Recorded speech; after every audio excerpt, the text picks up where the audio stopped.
Buenos días a todos y como dijo Mildred, ¿verdad? Para lo que es la empresa de frutales, aunque creo que Mildred dijo, ¿verdad? Farináceo, pero no importa, yo trabajo para cualquiera de las dos. Pero en el caso de las de frutales,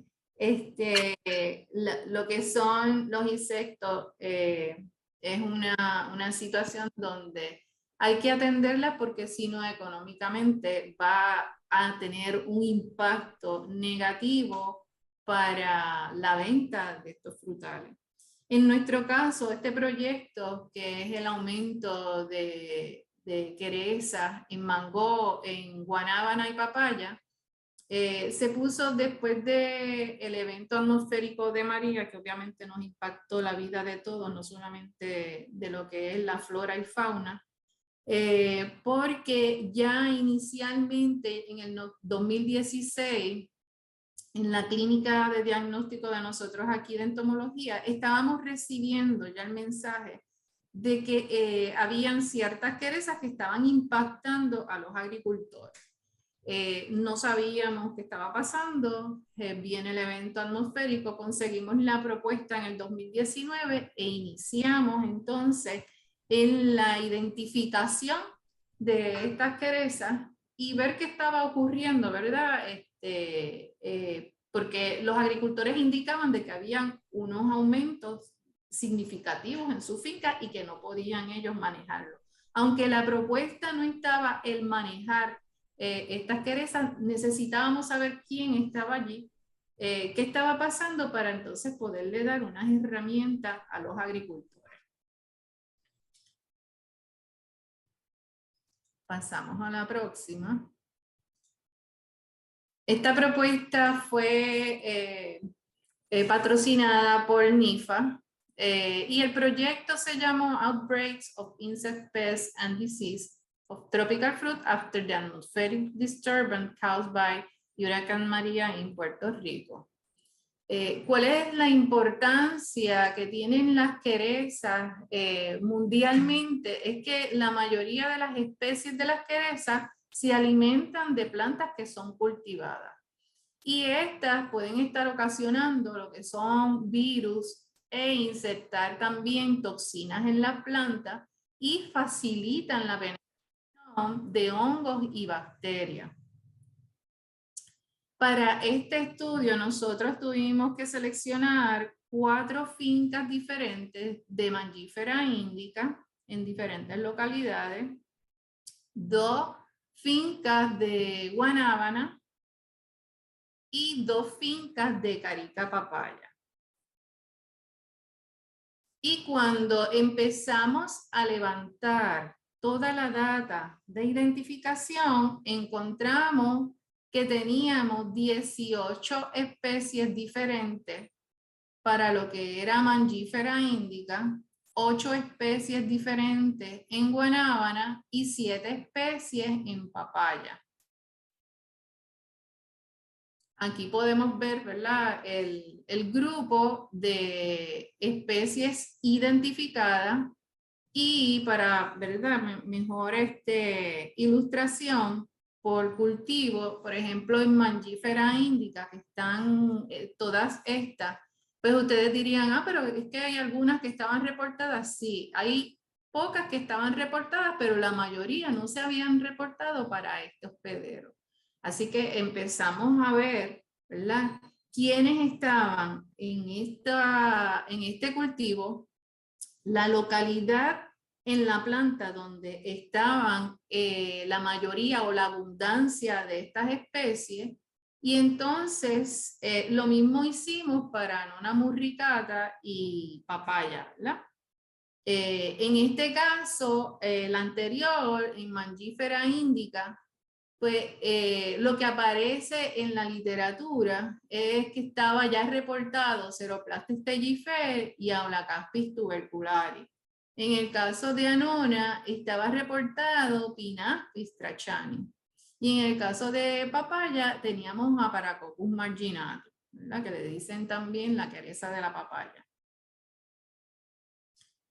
Cuando vamos a los grupos, vamos a hacer, ¿verdad?, unas ilustraciones para que ustedes vean lo que estábamos observando a nivel de campo. Aquí podemos observar a Pseudococcus longipinus, que cuando vimos esto, pues decíamos, wow, pero ¿qué es esto? O sea, esto es una fruta, pero todas las frutas de los árboles se ponen de esta magnitud de incremento de estas querezas. Todo lo que es el pedúnculo, la parte de las ramas, parte de las hojas y el tallo. O sea, se va arropando, es como si cayera nieve y usted ve nieve en todos los árboles, así mismo se veía. Y cuando nosotros empezábamos a colectar, empezamos a observar que no solamente el Longipenus estaba en esta fruta. También teníamos dos especies de ferricia, que es Virgata y Dasaliri. Dasaliri no se ha reportado todavía en Puerto Rico, así que es una de las especies nuevas reportadas, y ellas empiezan a convivir entre ellas. Siempre hay una que predomina más que en las otras, pero podemos observar, por ejemplo, en ferricia, que las dos especies viven en conjunto. Interesantemente, Virgata no se reproduce por partenogénesis, pero Dasiliri sí se reproduce por partenogénesis. Aquí tenemos ferricia en papaya, que aunque ella entra en papaya, no es tan invasiva como lo hace en el caso de Mangifera indica, en el mango.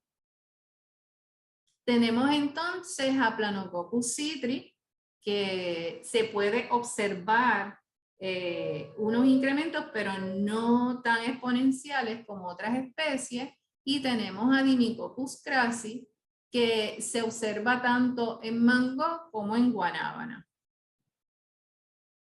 Aquí tenemos a Paracoccus marginatus en guanábana, que a pesar de que es de papaya, durante el tiempo que nosotros estuvimos evaluando, las poblaciones de marginatus eran bien bajas y lo que era en guanábana eran bien altas.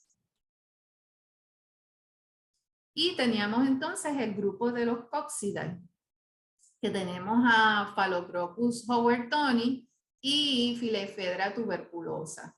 En este caso, ustedes pueden ver, ¿verdad?, cómo Phalocrocus howertoni va incrementándose en la fruta, y Filefedra tuberculosa, que era una quereza que se estaba observando antes y bastante abundante, vemos que va disminuyendo en el caso de Mangifera. Aquí tenemos un acercamiento de Phalocrocus howertoni, y lo que separa una especie de la otra son estos puntitos marrones que están aquí en la parte dorsal de la, no sé si lo pueden observar con mi cursor, pero eso la hace diferente cuando la hembra está madura. Cuando son crawlers, que son estos pequeñitos, o ya las ninfas empezando a crecer, ¿verdad?, esas hembras, no se notan esos puntitos tan marcados y se tiende a confundir con Filefedra tuberculosa. Aquí podemos ver Phalocrocus howertoni en guanábana, que tiende a ser bien invasiva en lo que es guanábana, y Filefedra tuberculosa era la más abundante entonces en papaya.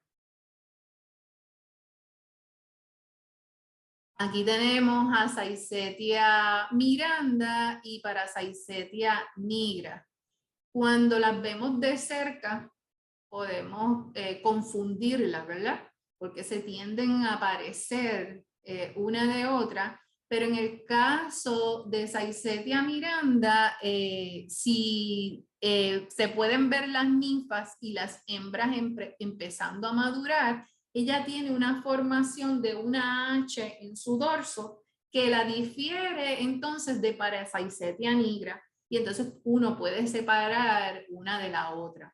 En el caso de Parasaizetia nigra no fue tan, no incrementó tan abundantemente, pero Saizetia miranda tenía momentos en que sí y cogía y forraba toda la fruta y todo ese pedúnculo y parte de las ramas.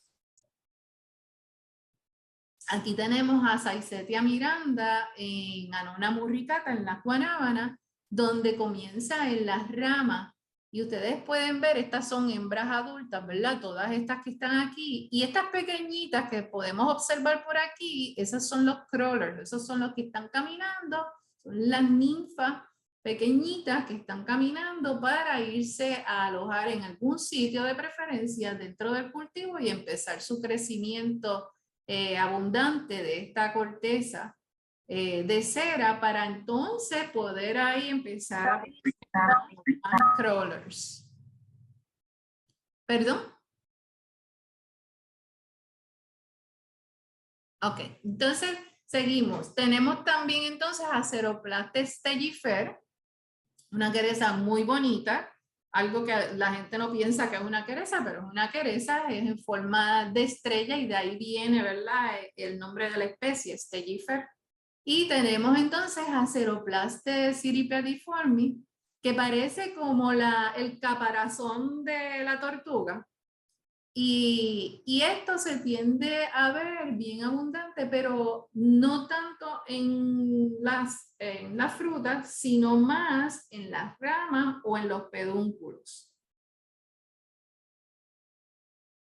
También observamos a Ceroplastes rusi, esto es en Guanábana, no en los otros hospederos, y observamos a Ceroplastes rubens en Mangifera también. Aquí tenemos esta queresa que es Myrviscutulus mangiferae, que es muy particular porque esta es una hembra ya madura, se ve más color marrón, pero entonces aquí es color verdecita y es acorazonada. Entonces uno cuando ya ve eso, esta está bien definida, ¿verdad? Esto podría ser un tipo de esta especie, porque está bien definida ese corazón. A veces cuando están en las hojas, uno la tiende a ver, pero no tan acorazonada. Pero ya puede estar en hojas y puede estar también en la fruta de mango, porque ya es solamente de mango. También pudimos observar a Cocos viridis en algún momento. Ella no es todo el tiempo que abunda, pero sí se puede observar que llega hasta Mangifera indica.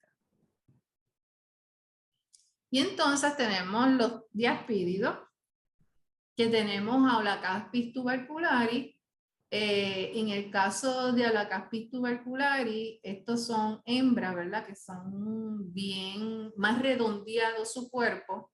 Y en el medio se puede observar como un cintado oscuro, eso es parte de su cuerpo.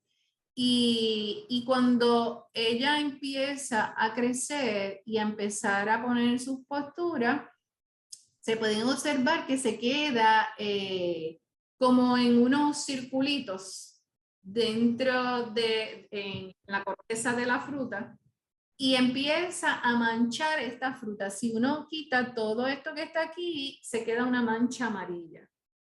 Y esa mancha amarilla daña la calidad de la fruta y obviamente hay que descartar esa fruta, es difícil que la puedan vender así. También observamos a Odoniela orientalis, tanto en fruta como en ramas y hojas de Mangifera. Y tenemos también a Pinaspis trachani, que si se observa aquí, la hembra tiende a tener un cuerpo más oblongo y entonces estos que están aquí son las ninfas de los machos antes de que salgan y estos obviamente cuando son los adultos machos vuelan y no se quedan en las estructuras de las plantas, las que se quedan siempre son las hembras. En fin, cuando vimos todas las querezas que estábamos identificando, nos fuimos a cada finca y en cada finca se colectaba mensualmente cómo era el incremento de cada una de estas querezas. Y interesantemente, la abundancia de estas querezas en las 4 fincas de Mangifera indica, si se pueden observar, variaba, ¿verdad? por finca, cuáles estaban más en aumento versus otras. Lo que sí es importante observar que lo que fue la especie A y B, que es Ferricia y Longipenus, para todas las fincas era una de las querezas más abundantes, excepto en una de ellas. Sin embargo, Ferricia siempre se mantenía en esas fincas. Hay una de las fincas que obviamente Ferricia no estaba presente, pero la abundancia de las tres fincas sí fue de Ferricia y Longipenus. Aquí pueden observar fotos de ellas cuando estábamos haciendo las evaluaciones. Y entonces lo que hacíamos era, en un cuadrito que nosotros teníamos de 1 pulgada por 1 pulgada, que ya habíamos cuantificado cuánto cae en ese espacio, cuántas ninfas y cuántas hembras se cuantificaban, y así podíamos hacer la cuantificación en toda la fruta. Como era tan invasiva, era casi ¿verdad? Que nos daba, pues en este espacio tiene que haber tanta, porque la densidad es demasiado alta, y debajo de este mazo tienen, para que ustedes sepan, miles de crawlers saliendo y saliendo. Aquí podemos ver Pseudococcus longipenus ya en un estado bien avanzado, donde obviamente la fumagina entra y también impacta negativamente a esta fruta. Donde mayormente estaban localizadas estas dos especies más abundantes, pues de todas las muestras que nosotros colectábamos, que lo hacíamos por cada quereza, obviamente estoy haciendo un extracto, ¿verdad? De toda la data que tenemos, porque no puedo poner la de todas las querezas. De lo que se estaba evaluando, que eran hojas, pedúnculos, frutas y ramas, la más alta densidad siempre fue en la fruta. En el caso de Mangifera indica, donde verdaderamente cuando en los meses era más abundante estas dos querezas, pues cuando comenzamos en junio de 2019, obviamente el incremento era bien alto, se mantuvo bajo el resto del tiempo, y en el 2020, en junio comienza, ¿verdad? Pero en julio ya se ve un incremento, y en agosto inicia el incremento mayor. O sea, si hubiésemos mantenido por más tiempo y más tiempo, podíamos observar la tendencia de que en estos meses, lo que es de junio a agosto, es el momento donde se va a observar el incremento mayor de estas dos querezas. Para que tengan una idea, esta es Ferricia virgata, y en este caso, cuando inicia la quereza, ¿verdad? Que se notan unas cositas blancas bien pequeñitas, de ahí a esto que ustedes están observando en esta imagen ya han transcurrido 14 días. Y luego a los 21 días, miren cómo se pone el incremento de esta quereza. Forra completa la fruta, y obviamente todo esto que es parte de la generación de lo que ellos exudan, se ve ese tejido, por eso son millibots, ¿verdad? Porque tienen un tejido que los forra y los protege. Aquí podemos observar esa pérdida económica, en este caso, esto es incrementos de Longipenus, y lo que hace el agricultor es, una vez esa fruta esté forrada, ¿verdad? No la pueden mercadear porque está demasiado manchada. Y ustedes pueden observar toda la finca, todo esto que está aquí en el piso, en la tierra, son frutas que ellos tienen que tumbar y las dejan ahí para triturarlas ahí, y eso se queda ahí porque no la pueden mercadear. Nosotros hicimos un estimado económico porque ellos no tenían idea de cuando ellos hacen eso, cuánto es esa pérdida económica para ellos. y viendo los gastos que ellos tienen desde que ellos empiezan, ¿verdad? A mantener ese huerto, a cortarlo, a podarlo, a darle sus nutrientes, a darle las aplicaciones de los manejos que ellos utilizan, la mano de obra y todo puede estar más o menos entre 30 a 50 mil dólares, posiblemente un poco más, la pérdida por cuerda. Así que si tienen 10 cuerdas que tienen que hacer eso, ustedes sumen y resten y sabrán que es significativo esa pérdida. En el caso de Annona murricata, vemos que Pinaspi stracchani y Phalocrocus howartoni son las dos más abundantes. Y en el caso de Pinaspi stracchani, aunque estaba reportada allá en Puerto Rico, las infestaciones son gigantescas, o sea, se forra toda esa fruta. Y en el caso de lo que es la guanábana, es difícil poderla lavar por la formación que tiene la fruta, ¿no? Que tiene sus áreas expuestas y entonces no puedes con un cepillo lavarla ni nada. Se hace bien difícil poderla limpiar y poderla vender. En el caso de Phalocrocus howartoni, se forra completa la fruta y el pedúnculo. Y en el caso de howartoni, coge las ramas y las hojas también. Aquí podemos observar también en qué área de la planta, ¿verdad? Era más abundante estas dos querosas que fueron las más abundantes. Y al igual que en el caso de Mangifera, la fruta en la predilecta es donde va a estar la mayor población. En el caso de Carica papaya tenemos a Filefedra tuberculosa que durante el tiempo de la evaluación siempre fue la más abundante. Y ustedes pueden observar aquí como unos cocoons blancos, como unos puparios blancos.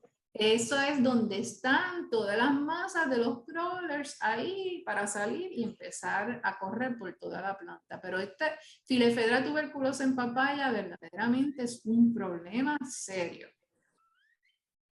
Aquí parte del estudio de uno de los estudiantes, observamos entre todas las especies y Howard, en el caso de tuberculosa, siempre fue bien abundante desde el momento en que él empezó y entre noviembre y diciembre el incremento fue mayor.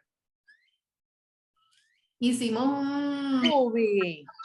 una comparación para ver si en el caso de lo que era la temperatura máxima y mínima, los picos de esa fluctuación podría haber una tendencia. Y lo que se observó en el caso de la temperatura máxima es que cuando aumentaba esa temperatura, ¿verdad? Empezaba un incremento.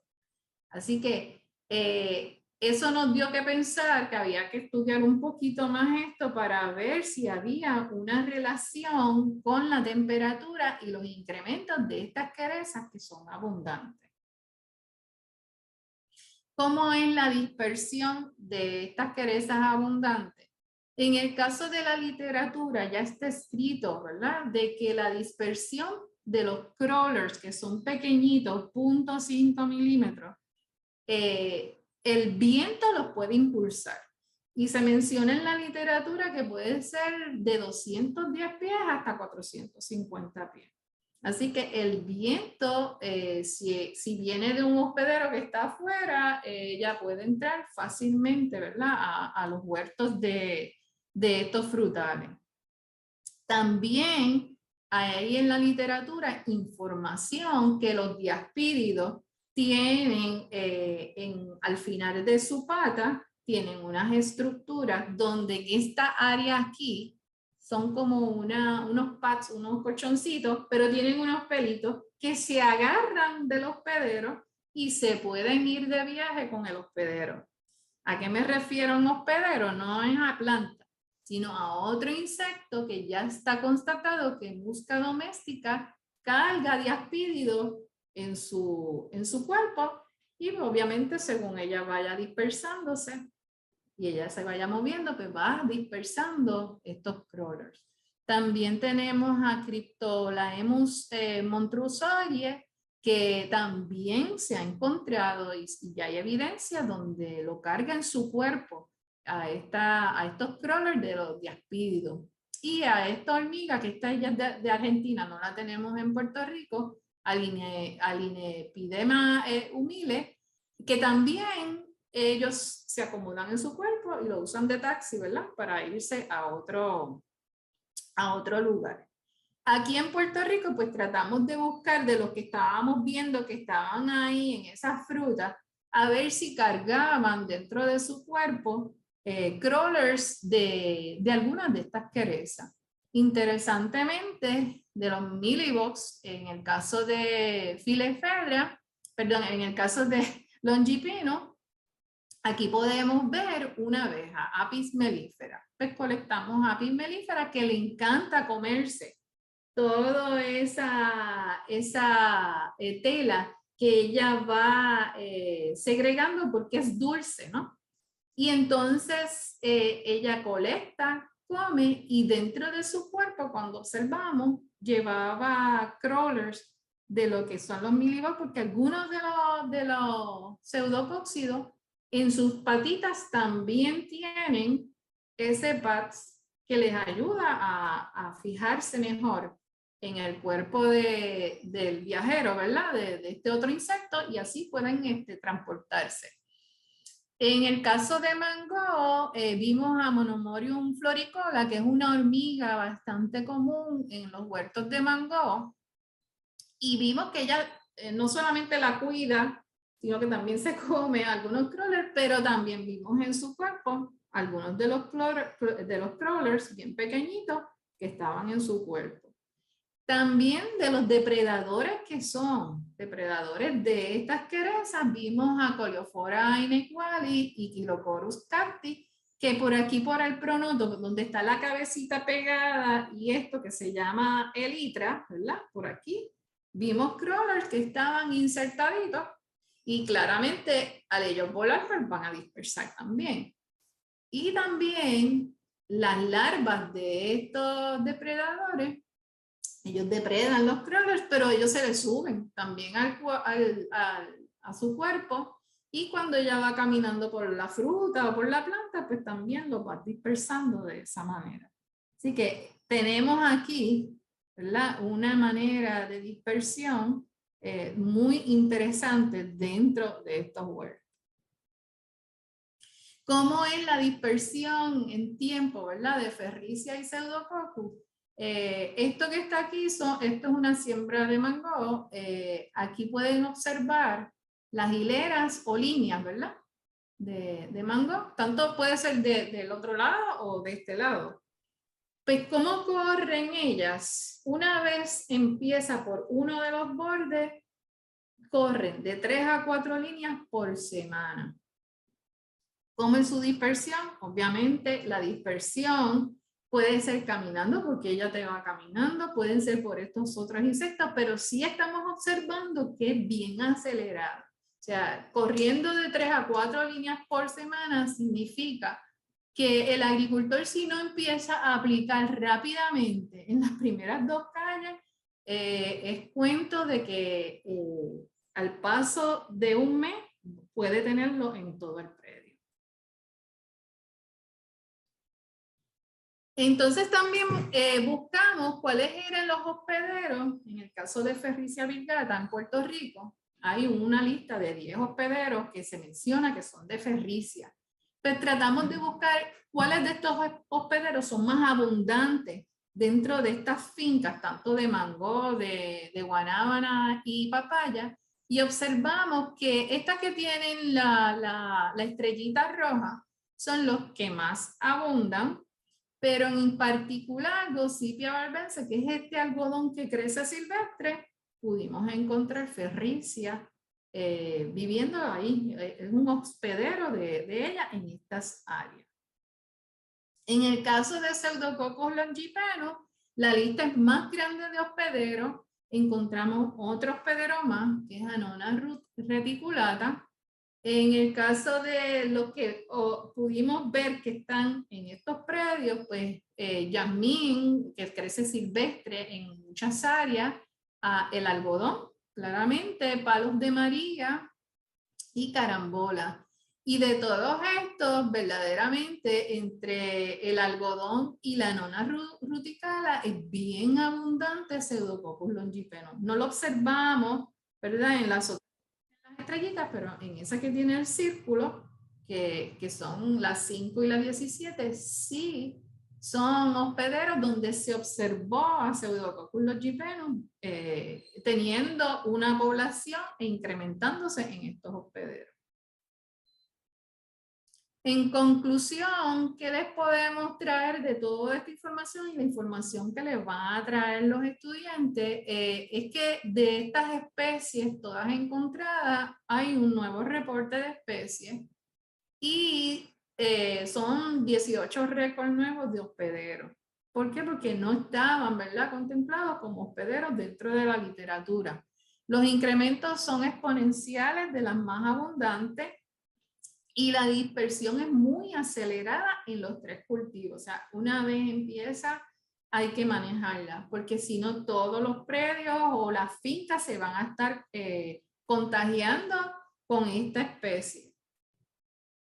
Los hospederos alternos son los que mantienen algunas de estas especies de queresa, tanto en la fase vegetativa, cuando está la fase vegetativa de los cultivos, y durante todo el año se pueden mantener estas querosas. Así que estamos todavía levantando esa data, pero tenemos ya insumos como los que le di y otros insumos que le va a dar Rosangeli, donde estamos observando, ¿verdad?, que estas querosas se mantienen ahí. Se realizaron 2 guías de campo para el uso de agricultores e identificadores. ¿Por qué? Porque encontramos que los agricultores sabían que tenían querosas, pero ellos no sabían qué era lo que tenían. Así que le enseñamos, ¿verdad?, en qué momento tenían que empezar a observar y qué era o cuáles especies son las que van a estar ahí presentes para que ellos conocieran. Aquí les tengo las 2 guías para que las vean. Aquí en el laboratorio tenemos material manual para lo que son agricultores de frutales especialmente, ¿verdad? Y es importante que me contacten. Este es mi correo electrónico, irma.cabrerasencio@upr.edu, para todo aquel que sea agricultor de frutales y necesite de estas guías manuales para llevarse al campo y poder identificar lo que tienen ahí, las puedan venir a buscar. También tenemos los 2 enlaces que si me contactan se los puedo entonces enviar, aunque yo también voy a ponerlo en diferentes áreas. Y Mildred lo puede poner en la empresa de frutales, donde usted se enlaza en estos links y puede obtener su guía a través de su computadora y la tiene digitalizada. Para cerrar, ¿verdad?